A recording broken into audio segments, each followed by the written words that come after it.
ذخیرۃ الجنان کې دا واقع لیکلي چې جنگ احد په موقع باندې کله د نبی علیه الصلاۃ والسلام د شهادت خبر خور شو چې نبی علیه الصلاۃ والسلام شهید شو، نو ډیرو صحابه کرامو هغه د نبی علیه الصلاۃ والسلام د شهادت د صدمې د وجې نه حوصلې چې وینه هغه کمزورې شوې،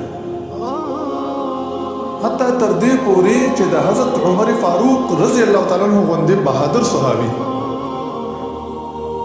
هغه یو ګډ ته داسې ډډه وواله او ولاړ دی.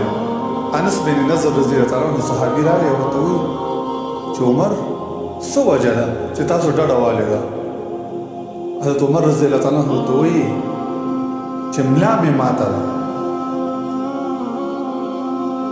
نو انس رضی الله تعالی عنہ ورته وایي چې د دې دپاره تاسو مرهم پټۍ کړې ده؟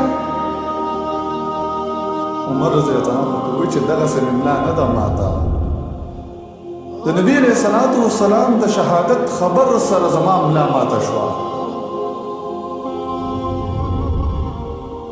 انس رضی الله تعالی عنہ ورته وایي چې نبی علیہ الصلوۃ والسلام شهید شو، نو ولې عمر ستا لپاره د شهادت دروازه بنده ده؟ عمر رضی الله تعالی عنہ د بهادر صحابي ورته څه وایي؟ انس تا ته څه پته ده؟ ما د مجبورۍ نه ګډ ته ډډه والې ده، زما خپې کار نه کوي. یعنې دومره بهادر صحابي چې په هره موقع باندې چې کله داسې خبر راغلی فورا یې توره راغستې ده ولاړ دی، یا رسول الله حکم کوه چې د پلاني نه سر وامه.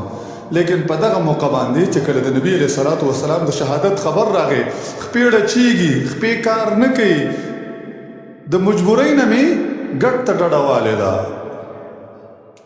داسې محبت د صحابه کرامو د نبی علیه الصلاۃ